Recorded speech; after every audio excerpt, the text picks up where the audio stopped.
In today's video, I'm going to share with you 10 strategies for starting a cottage garden on a budget. This is very close to my heart because this is what I have done. I've never had a lot of money to throw at my garden or to do a mass install where everything is bought in at a really nice size all at once, planted, and poof, there you have an instant incredible garden. I have had to do things the slow way, and I think a lot of us do. Welcome back to Garden Studio. I'm Tessa Pinner, a designer and gardener in upstate South Carolina, Zone 8A. As I've read about the history of the cottage garden, I've realized it's actually a very humble origin story. These were not wealthy landowners planting cottage gardens. They were peasants in the countryside in England for the most part. And the style of cottage gardening was very labor intensive in the sense of very hands-on. The people did it all themselves. They weren't having somebody else do it for them. But it was also very doable, very humble. These people grew a lot themselves. The whole ethos of cottage gardening has this interesting juxtaposition of abundance. You think of just wild blooms everywhere and also thrift. So without further ado, here are my strategies that I have personally used and will continue to use to build my own cottage garden.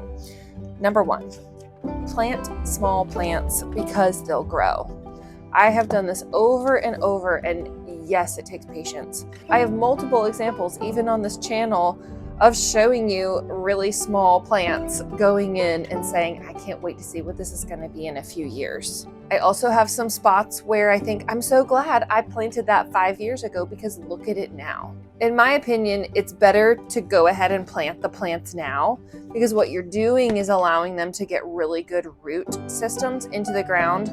Let's say it's a few years before you could theoretically afford a big plant. Okay, well, it could go in that size and then have to start from zero with its roots, or you could plant it small now and in a couple of years it would be the size you would have installed for more money anyway, and you'll have gotten to watch it grow. Strategy number 2 is to start things from seed. This is a learning curve a little bit, but honestly so fun. Starting plants from seed is one of my favorite things, and it is what I look forward to every year in February more than anything else. There's no other time of year where I'm hungrier to see a flower than in February. It is also the time with the highest motivation to look through those seed packets.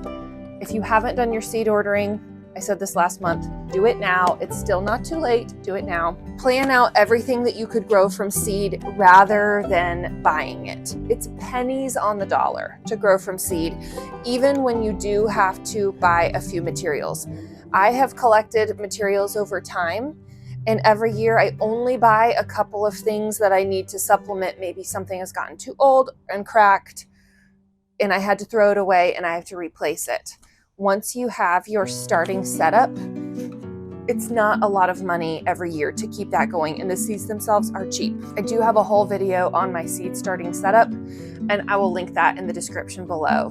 There are a host of things to start from seed, from vegetables and greens for the kitchen garden, annual flowers, annual grasses, some of them, and then perennials. Planting out a perennial garden with full-grown potted plants can be really expensive. So over the past couple of years, I have started to experiment with starting perennials myself. Some of them are trickier than others. Some cultivars are patented and you can't start them from seed. And some things that the conditions to try to start from seed would be so difficult, it's not necessarily practical. But there are a lot of options to start from seed. And that's another way to not have to buy a $15 plant or a $20 plant, even if it takes a little bit longer and is more sporadic germination, maybe stays little for a year and doesn't get big until the second year. To me, it's still a worthwhile investment in the future of your cottage garden to start some perennials and babysit them for a while. Tip number 3, get creative with other ways to source plants. My 2 main ideas on this would be, what friends do you have that may need to divide something in their garden? A perfect example would be irises, or if someone is dividing clumps of daffodils, or if they've got too many hellebores in a spot and they want to divide. Someone is digging up and transplanting hosta. There are certain cottage garden plants that do very well being divided and shared, and the more you divide, the better they grow. A second creative way to source plants is to take cuttings. Now, this time of year is the time for hardwood cuttings because deciduous plants are dormant. And that is a slower game. I actually have this really tall dome right here and the green tray I got specifically for taking cuttings. I like the softwood cuttings where you kind of know in the space of several months whether or not your cutting has rooted because you'll see the leaves right away. Taking cuttings of deciduous shrubs is a great way to make more without having to pay for them. The fig tree that I've espaliated on the side of my garage was a cutting from a friend's garden. It was about this big when I stuck it in a pot. I covered it with a plastic bag. I didn't have anything even so sophisticated as this, and it sat for the whole summer until a couple of months later, it had developed some buds and a new leaf, and I knew, okay, this cutting has survived. Fig is one of the easiest things to root. So if you have a fig tree or you know someone who has a fig tree and you want one in your garden, a summer cutting of fig is about one of the most foolproof things that you can do. Strategy number 4 is to save seed from the plants that you do have. Every year I save the dried pods on my foxgloves, dried pods on my snapdragons. I pick the seed heads that the birds haven't eaten off my echinacea, and I put them in bags and I label them. And I have actually, it's not glamorous, but this is snapdragon. I have some things in here. Let's see. This one is, Bright Lights Cosmos, a really easy one to save from. Zinnia is really easy to save from. So I have seeds that I took last year. And the thing with saving seeds is that if it's a specific cultivar, it may or may not always come true, that exact same color, look, bloom shape, etc. from a seed. I still think it's worth trying, and the adventure of what are you going to get is fun. But think of it this way, any seed that you save is a seed you don't have to buy, and also you know if it survived and thrived in your garden that it is going to do well in your garden again this next year. That's the principle of adaptive selection. So the plants that survive to reproduce are well suited, and the strain of those genetics is only going to get better as you select seed specific to your own place. Strategy number 5 is start with a small footprint and expand over time. I've done this over and over. I have started with a small footprint of the bed space I know that I can fill, again, because I am not necessarily able to spend all of the money to fill it all at once, or I don't have enough from seed to fill something up, or I have an idea for it that the seeded plants aren't what I need. Start with a smaller bed space so you have something, and then you can always expand that over time. A lot of gardeners will have what they call bed creep and lawn shrink. I actually think this is awesome. So the more and more you garden, the more you chop into lawn spaces to make beds, so you have more places for growing plants. Strategy number 6, a well-placed planter does wonders. I have talked about this before. When I talk about planters, they really focus your eye. So if you happen to have a space that you haven't really been able to fill up yet, or it's not what you want it to be yet, or it doesn't have as many flowers as it will in the future, putting a planter somewhere to catch your eye that you do a really concentrated show of abundance really helps balance out what might otherwise feel skimpy in the ground. Strategy number 7. This one is not about the plants. This is about the other garden stuff. I have found so much good stuff either at estate sales, antique shops, or from a secondhand source like Facebook Marketplace. You can do an upscale version of secondhand and vintage sourcing with a place like Cherish. They have a lot of really beautiful antique garden furniture, but that would be more of a mid-tier. If you're not wanting to go, full price, new or designer, you could shop a curated vintage selection like Cherish, or you could try your hand locally at secondhand, vintage, and antique. All of the benches in my garden are either from an antique shop or Facebook Marketplace. A lot of my planters are secondhand. My favorite ones are from an estate sale. That is an awesome way to source nicer quality pieces if you can find an estate sale connection. A lot of times people are going to estate sales for the interiors and they're not as interested in the garden pieces. You can find some really neat things that way. It also means that your garden isn't going to look like everybody else's who bought their stuff new from Pottery Barn. Just saying. Strategy number 7. This has to do with materials and hardscaping.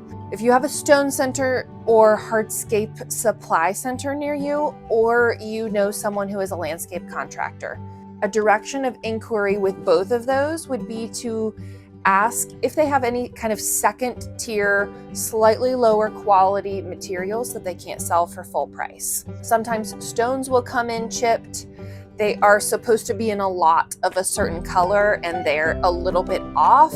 Maybe the gauging on the stone is not exactly what it's supposed to be. Maybe a contractor has finished a job, used all of the most ideally shaped stones off of various pallets, and then is left with some slightly more irregular ones that are a little bit harder to work with, but still very usable.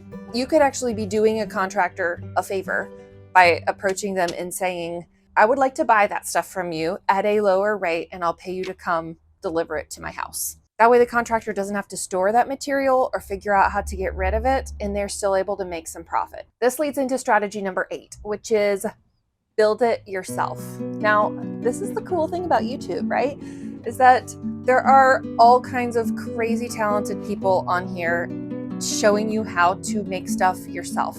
If you have a little bit of time and the determination to spend your Saturdays doing that. It's easy to think, well, I can't hire somebody who knows what they're doing to do that, so I'm just not going to. Well, there are certain things you should absolutely hire. Anything with dangerous heavy equipment, if you don't know how to use it, clearly stay away.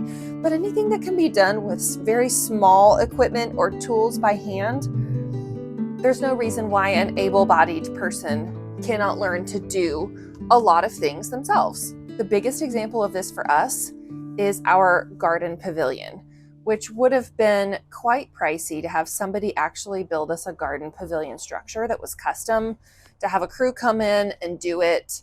We bought a kit and built it ourselves over the course of last winter and spring. Whenever you do something like that, you have to totally ignore the estimates of time that they say it's going to take, because it will take you so much longer to do something for the first and only time than it will someone who does this over and over and knows what they're doing. So you just kind of have to add an X factor for the learning and the experimentation to get something right.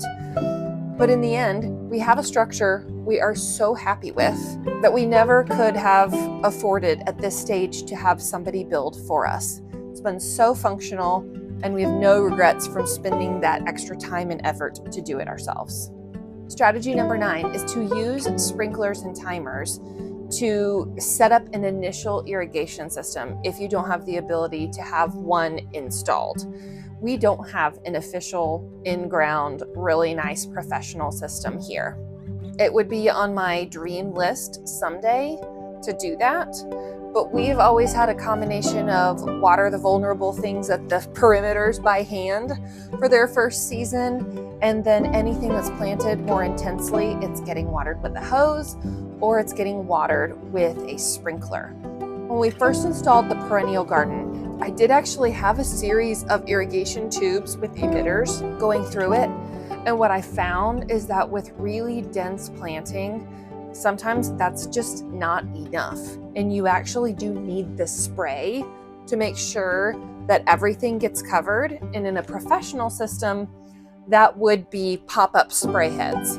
In a low-tech version, that would be a sprinkler. That's just hitting everything. And the thing to remember with a sprinkler is that you want to do it at the beginning of the day. Think very early morning, so that the water can evaporate and dry off with the sun and the heat during the day, so you don't have mildew and disease problems from having your plants sit wet all night. My final strategy, number 10, is to make your own compost and leaf mulch.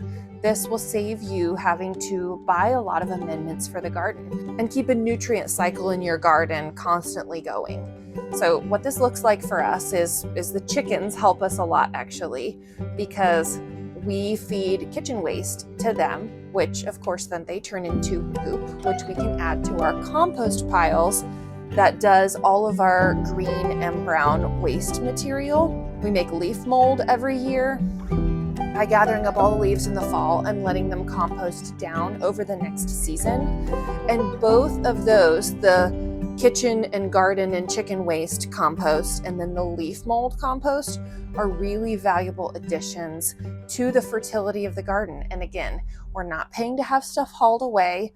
We are not wasting material and sending it to the dump. We're not paying nearly as much for inputs that have to come in bags. I just want to encourage you and say this is not going to be instant if you take on making a garden from scratch, but it is so worth it and the journey is so enjoyable. I learn many things new every single year that I do this. Thanks so much for watching. If you have any questions or any additional things that have helped you along these lines, I would love to hear them. I'm always looking for smart ways to do beautiful things better. I hope you all have a wonderful week in your own gardens. Happy gardening.